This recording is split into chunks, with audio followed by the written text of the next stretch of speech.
एक जादूगर है, जादूगर जो मैं 10 साल हमें ठग के गया था, उस जादूगर से हिसाब लेना है। सनातन धर्म के खिलाफ बोलता है, हमारे हिंदू समाज के खिलाफ बोलता है, उस जादूगर का हिसाब हमारी ये जनता जोरदार ताली बजा के दोनों हाथ ऊपर उठाकर माननीय मुख्यमंत्री जी को विश्वास दिलाना कि हमारी राजगढ़ विधानसभा से 50,000 से जिताएंगे। जोरदार ताली बजाएं, जोरदार ताली। मोदी जी को 400 पार करना है तो हमें 50,000 से माननीय रोडमल जी नागर साहब को हमें जिताने के साथ एक एक बूथ से आपका वोट भारतीय पार्टी कमल के बटन पर दबेगा। एक बार हाथ खड़ा करके बताओ जरा, एक बार हाथ खड़ा कर दो। आगे बहने भी, इधर वाले भी, इधर वाले भी। हमारे मुख्यमंत्री सब तैयार है, अब तैयार है सब। बहुत बहुत धन्यवाद। चुनाव केवल इस बात का चुनाव नहीं है कि किसकी सरकार बनेगी, ये तो लिखा गया, दीवारों पर लिखा गया। फिर एक बार ये इस बात का चुनाव नहीं है कि कौन सांसद बनेगा। आपके स्वागत ने, आपकी तालियों ने बता दिया कि फिर से सांसद कौन बनेगा। तेज बोलो रोडमल। ये तो निश्चित हो गया कि प्रधानमंत्री नरेंद्र मोदी बनेंगे, सरकार भाजपा की बनेगी। भाइयों और साथियों, ये चुनाव केवल सरकार बनाने वाला चुनाव नहीं है, ये चुनाव केवल सांसद बनाने वाला चुनाव नहीं है, ये चुनाव केवल प्रधानमंत्री बनाने वाला चुनाव नहीं है। अरे ये तो चुनाव भारत माँ के पुनर्जीवन, पुनरुत्थान का चुनाव है, भारत को बनाने वाला। अपने कर्मों से मरती जा रही है। कांग्रेस के पिछले 3 चुनाव का रिकॉर्ड देख लो, लगातार पतन से पतन और पतन की तरफ जा रही। अब कह रहे हमने भी चंदा दिया था। अरे चंदा दिया था तो चंदा वापस ले लो भाई। हमारे भगवान राम इस लायक नहीं है कि तुम्हारे जैसे लोगों का चंदा। नमस्कार राजगढ़ वासियों, इस वक्त चुनावी माहौल है और हर कोई चुनाव के रंग में डूबा हुआ है। जहां राजनीतिक पार्टियां चाहे कांग्रेस हो या बीजेपी, सभी अपने अपने प्रत्याशियों को जिताने के लिए एड़ी चोटी का जोर लगा रही है, तो वहीं जनता भी सब कुछ देख रही है। अब दोस्तों ये देखना दिलचस्प होगा कि आखिर ऊंट किस करवट बैठेगा। रविवार को राजगढ़ विधानसभा में बीजेपी कार्यकर्ता सम्मेलन था, जहां पर बड़े बड़े नेताओं समेत स्वयं सीएम मोहन यादव कांग्रेस पर जमकर बरसे। और इस कार्यक्रम में क्या कुछ हुआ, आइए इस वीडियो के माध्यम से हम आपको दिखाते हैं।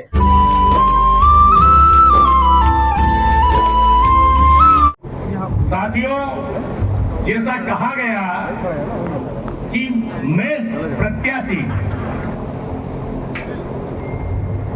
ये संवैधानिक बाध्यता है और मैं समझता हूं, मुझे भ्रम नहीं है,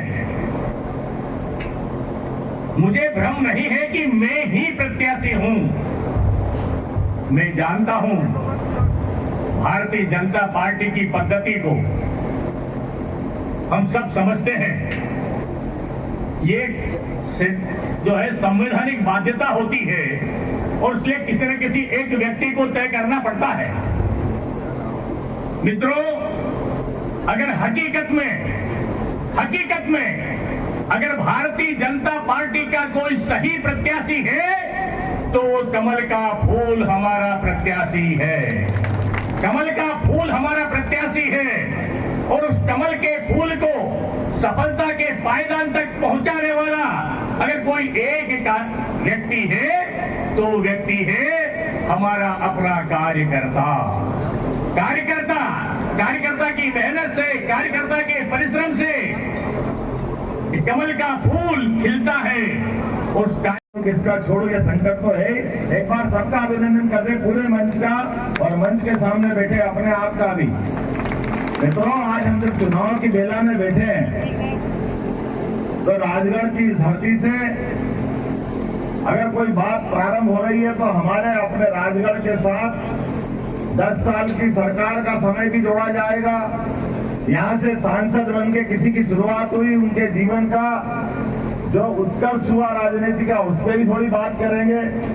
और आज के इस दौर में जब हम चुनाव की बेला में अपने किनारे पहुंच करके आगे बढ़ रहे हैं, मुझे इस बात की प्रसन्नता है कि वैचारिक दृष्टि से राष्ट्रवाद की बात करने वाले जिलों का अगर मध्य प्रदेश में नाम ढूंढे तो राजगढ़ 55 जिलों में नंबर 1 पे आता। मुझे इस बात की प्रसन्नता है, इसमें कोई दो बात नहीं। हमारे संगठन की रचना, काम करने वाले लोग मन में राष्ट्रवाद की भावना की आग जला करके घर फूंक तमाशा देख करने वाले कई लोग मिलेंगे, तो वह एकमात्र जिला हमारा राजगढ़ है जहां यह मसाल हजारों साल से जलती आई है। इतना दुर्भाग्य के साथ कहना पड़ रहा है।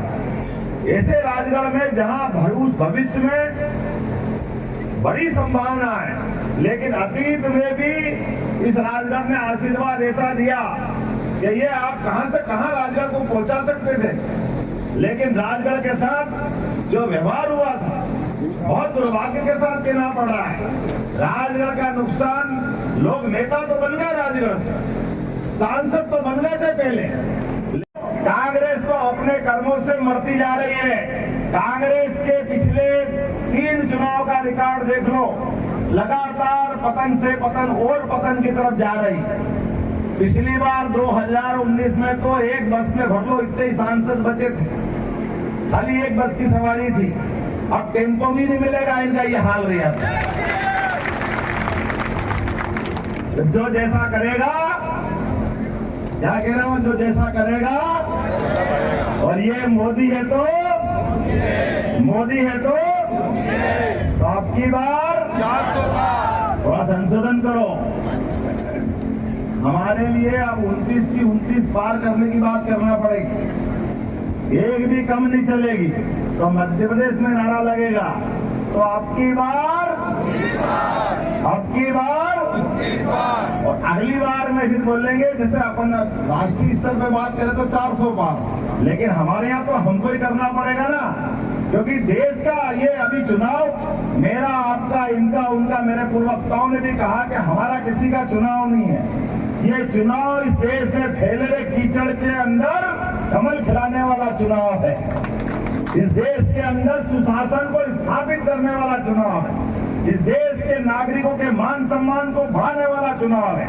इस देश के अंदर हमारी बहुदलीय संस्कृति, बहुधर्मी संस्कृति, अनेकता में एकता वाली संस्कृति, इस भाव के उदात्त भाव को, मानवता को स्थापित करने के लिए दुनिया के अंदर भारत का मान बढ़ाने वाला चुनाव है। और ऐसे में हमारे 56 इंच का सीने वाला ही व्यक्ति इसका नेतृत्व कर सकता है। इसलिए नरेंद्र मोदी जी के नेतृत्व में, और नरेंद्र मोदी जी ने कहा है, ना खाऊंगा का है। और आज का समय तो और ज्यादा आनंद का है। अरे हमारे लिए चलो, हम तो वो लोग आधी रोटी खा के खुद हो जाते, पलायन करके आनंद ले लेते, लेकिन हमारी संस्कृति के साथ कोई खिलवाड़ करे, हमारे देवी देवताओं का कोई अपमान करे, और वो अपमान करने वाले अगर हमारे ही अपने यहाँ के पूर्व जनप्रतिनिधि हो, तो कितना दुख होगा इस बात के लिए। भगवान राम के मामले में क्या क्या नहीं बोला गया था। अब कह रहे हमने भी चंदा दिया था, अरे चंदा दिया था तो चंदा वापस ले लो भाई। हमारे भगवान राम इस लायक नहीं है कि तुम्हारे जैसे लोगों का चंदा भी रखे।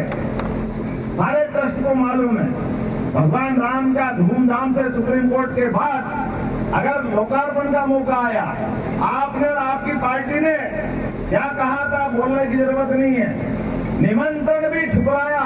अरे भगवान के मंदिर का निमंत्रण, हमारे घर तो कोई दुश्मन भी निमंत्रण दे दो, उसके मुंह पे चुप ही रहना पड़ता है। आपकी जाने की इच्छा हो तो ठीक, नहीं जाने की इच्छा हो तो ठीक, लेकिन कोई मुंह पे मना करता है क्या? कोई बोलता कि नहीं आएंगे, और वो भी मंदिर का निमंत्रण। लेकिन आपकी पार्टी का तो ऐसा अहंकार है कि जैसे भगवान राम के मामले में वो कुछ भी कर देगी तो दूसरे लोग बर्दाश्त करेंगे। मुझे इस बात की प्रसन्नता है, हिंदू मुस्लिम को इस मुद्दे पे कांग्रेस ने बहुत लड़ाया था। जब से देश आजाद हुआ, चाहो तो ये झगड़ा उसी समय समाप्त हो जाता। आप अंदाज लगाओ, भारत पाकिस्तान का बंटवारा भी अगर किसी ने करने का पाप किया तो कांग्रेस ने किया। आजादी के समय और कोई पार्टी थी नहीं, ना जनसंघ था, ना भाजपा थी, ना जनता पार्टी थी, कोई पार्टी नहीं थी। कांग्रेस ने हिंदू मुस्लिम को अलग लड़ा करके भारत के 2 टुकड़े कराने का पाप किया। जो अंग्रेजों ने नहीं किया वो कांग्रेस ने किया, हम भूलेंगे नहीं इस बात को। और कांग्रेस ने उस दिन के बाद से भी कोई कोर कसर बाकी नहीं रही। जिन जिन मुद्दों के कारण से धन्यवाद देंगे हम सोमनाथ के मंदिर में उप प्रधानमंत्री सरदार वल्लभ भाई पटेल को। मोहम्मद गजनवी ने सोमनाथ का मंदिर तोड़ा था देश की आजादी के समय, कांग्रेस के ही नेता थे सोमनाथ मंदिर बनाने वाले तो। लेकिन सरदार वल्लभ भाई पटेल ने वो मंदिर बना करके हमारे देश के अंदर के हिंदू मुस्लिम हजारों साल से इकट्ठा रहते आए, इनमें कोई भेदभाव नहीं। मुझे इस बात की प्रसन्नता है, नरेंद्र मोदी जी के मामले में कितनी सारी बात की, लेकिन देश के अंदर राम मंदिर को लेकर जितनी बार आग लगाने का प्रयास कांग्रेस ने किया था, कांग्रेस के उस षड्यंत्र का उलट मोदी जी ने सुप्रीम कोर्ट का जैसे ही फैसला आया, क्या हिंदू क्या मुसलमान, वो 70 साल तक जिनने मुकदमा लड़ा था उनने भी हिंदू भाई बहनों के लिए बड़ा मन करके वो खुद शिलान्यास में शामिल हुए। अयोध्या के मंदिर के भूमि बन जाएंगे, भाजपा के कार्यकर्ता बन जाएंगे, और हम जब तक कि चुनाव में आखिरी वोट नहीं डले तब तक शांति से नहीं बैठेंगे। बोलो तैयार हो? सारे लोग तैयार हो? तो हो जाओ अपने स्थान पे खड़े, बांध लो मुट्ठी और धूमधाम से बोलो, बोले भारत माता की, भारत माता की, भारत माता की। बहुत बहुत धन्यवाद। भारत माता की जय। आप कुछ